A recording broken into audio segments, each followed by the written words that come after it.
The United News broadcast continues. I'll tell you the main news. I'm Liliana Lyagaka. In the city of Shakhtarsk, in the Dnipropetrovsk region, since last night, the aftermath of Russian drone terror is being dealt with. Both utility workers, volunteers, and the city's residents themselves are clearing away construction debris and covering up damaged windows. Energy workers are restoring the electricity supply. In the morning, there was no power in the city, but now the voltage is gradually being restored. However, there is still no water. Let me remind you, last night Shakhtarsk came under fire from the Russian army for the first time. Drones deliberately targeted the residential neighborhood. 11 people were injured, most of whom are hospitalized in moderate condition. A 69-year-old woman is in serious condition. She is suffering from smoke inhalation. At present, it is known that 14 five-story buildings and a store have been damaged. Nearby, next to the apartment buildings, 30 cars have been badly damaged or completely destroyed. Residents of the damaged apartments were given shelter for the night at points of invincibility and in a shelter. People are still recovering from the nightmare of the night. Into the fire. I fell and everything caught fire, even down to my underwear. The men pulled me out, otherwise I would have burned completely. The whole building was already on fire. I said, I won't go, I'm scared. And someone pushed me, I fell. But the men, thank them, saved me. Everyone was running away and it was flying right at us. I just went under the balcony and it hit the 4th floor. I jumped through the window. Evacuate the little ones quickly. Nearly 2,500 people, over 500 of whom are children, were rescued by the unit in Bilyangoli, Dnipropetrovsk region. They work in the most dangerous areas where planned evacuation by bus is impossible. Every such trip is a huge risk. But for those living near the front line, it's a chance for a safe life. Among the evacuees are also elderly people, persons with disabilities, and even pets. In the Kharkiv region, in the Kupiansk district, an elderly woman was rescued. According to the police, she was pulled out from under the rubble and evacuated several days after the Russian airstrike on the village of Osinove. At that time, and after the arrival of the KAB, several private houses were destroyed. Over the past day, according to the regional military administration, one man was killed. He was driving a car when, on the road between villages in the Zolochiv community, his car was attacked by a strike drone. 3 passengers who were in the car are experiencing acute stress reactions. A civilian man was also injured in the Kupiansk district when an FPV drone hit a car. A resident of the village of Kivsharivka was also injured as a result of enemy shelling. In the village of Spodobivka, 2 civilians were injured after an air bomb strike. 6 people were also injured in the city of Lozova. A fire broke out there after the Russian shelling. Private houses and administrative buildings were damaged. The Russians attacked our military positions in the Sloviansk direction 8 times. According to the General Staff, assault operations took place in the areas of the settlements of Yampil, Dronivka, and Vaimka. The occupiers are also trying to break through the Ukrainian defenses near Siversk. The enemy is trying to encircle the city from 3 sides. It is there that the soldiers of the 54th Separate Mechanized Brigade, named after Hetman Ivan Mazepa, are holding their positions. The situation near Siversk is currently difficult, but not critical. This was reported on our broadcast by Yulia Semiroshka-Mikitenko, the commander of the UAV platoon of the reconnaissance company of this brigade. Currently, this platoon is in need of drones and components. You can also join in supporting the collection. The QR code is on your screens. We are seeing a decrease in the number of mechanized assaults. Obviously, this is due to the fact that the enemy's reserve of armored vehicles has been significantly reduced. Accordingly, they don't care about their own people, so they send them out in very small groups. It could be 2 people, it could be 3 people. And in this way, they try to infiltrate through our combat positions. At the moment, our brigade is occupying positions that are advantageous for our defense. Accordingly, we are controlling all these processes. And even if in isolated cases the enemy manages to infiltrate through our combat positions, it actually becomes a trap for them because we detect them quite quickly. And here they have 2 options, either surrender or die. Ukrainian defenders have taken out a Russian heavy flamethrower system, the Sontsepok. This was reported by the Ukrainian ground forces, who also released a video. The enemy flamethrower system had just taken up position when it was spotted by bombers. Drone pilots from the 53rd Mechanized Brigade engaged it. The occupiers tried to escape, but the defenders managed to seriously damage the system. Let me remind you, the Sontsepok is a heavy multiple rocket launcher system. It uses thermobaric and incendiary munitions to strike personnel, equipment, and infrastructure. Due to a drone attack, the Orenburg processing plant of Gazprom has temporarily stopped accepting gas from Kazakhstan. It was supplied from the Karachaganak field, one of the main ones for the Russian system. As a result of the fire, one of the plant's workshops caught fire. The fire was extinguished by morning, but the extent of the damage is still being assessed. Despite the incidents, Kazakhstan's domestic gas supply was not affected. Let me remind you, the General Staff confirmed strikes on 3 important facilities of the aggressor state.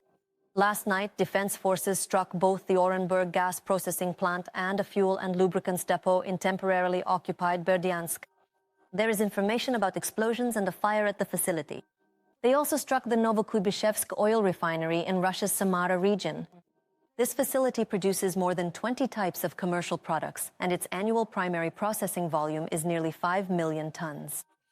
Preliminary reports indicate that it was specifically the primary oil pumping units that were hit.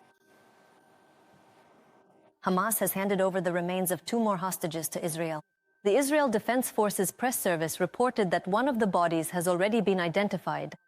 It is Ronen Engel. He was killed on October 7, 2023, while defending his family from militants during the attack on kibbutz near Oz.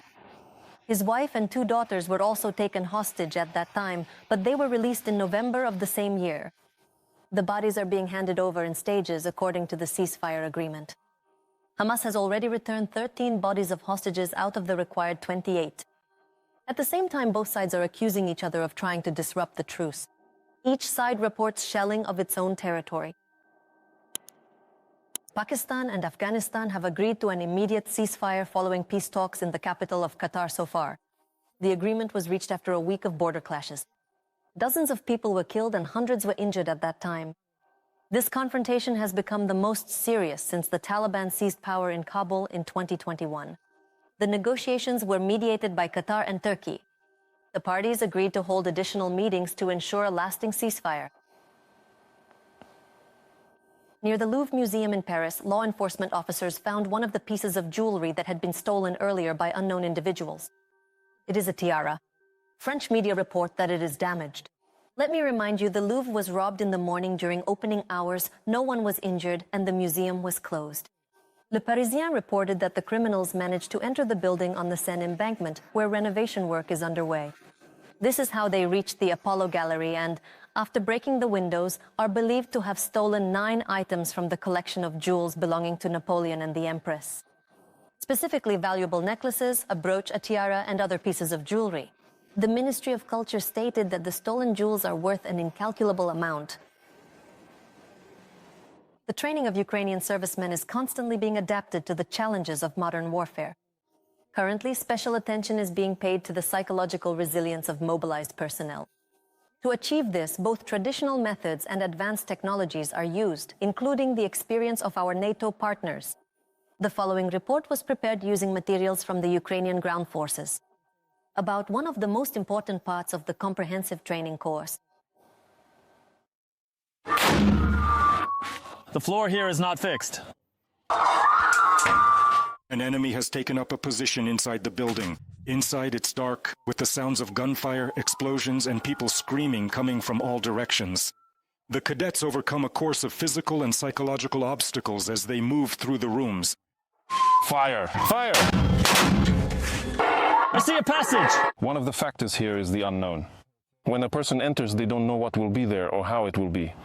Such exercises are part of the psychological training of Ukrainian servicemen during BZVP. Everything takes place in a special augmented reality complex. This is a development by Polish specialists for training special forces. War is constantly changing, and our NATO partners are always offering us more complex, more useful exercises. Because sometimes war can be in the field, sometimes in the forest, sometimes in the city, sometimes under rubble, somewhere like Azovstal and so on. And a person must be ready for any conditions. In war, the soldier's psyche is under tremendous strain. That is why today the main focus of training is on the psychological component to teach soldiers to act effectively in chaotic conditions and to maintain composure. Volodymyr has already passed the test and shares his impressions. Physically, it's not difficult for me, but psychologically, well, it's a bit different here compared to... It's different from what happens at home and different from what happens here. So, after completing this exercise, do you feel that something has changed in you, perhaps? Well, I get goosebumps searching for harm. The soldiers call this complex Widzin after the Polish city it originates from. An officer from the Communications Directorate of the Ukrainian Ground Forces Command also decided to test its capabilities on himself. My impressions, it's just brutal. It's like a terrifying quest room, but in a military way, I'd say. It might not seem that scary, but in reality, when you're in there, you can't see anything. You're trying to feel for a solid surface so you don't trip or fall. Everything around you is freaking you out. An instructor observes all actions from the control point. He initiates and manages different scenarios. The facility can accommodate 2 groups working simultaneously. The course is taken in small groups, 2 or 3 people at a time. If it's their first time, an instructor goes behind them, overseeing the entire process. In addition to innovative methods, the armed forces of Ukraine also use traditional training, such as the psychological obstacle course. Our main weapon is our mind, our psyche, and we must always remember that. We also need to understand and improve it, because in extreme or stressful situations, a person doesn't rise to the level of their desires or dreams. They fall to the level of their instincts, to the level of survival. The experience gained provides psychological resilience for Ukrainian soldiers and reduces the development of post-traumatic stress disorder. The program itself is constantly being supplemented with new elements. Now the defenders are teaching, already using the 6th edition of the course without AVP,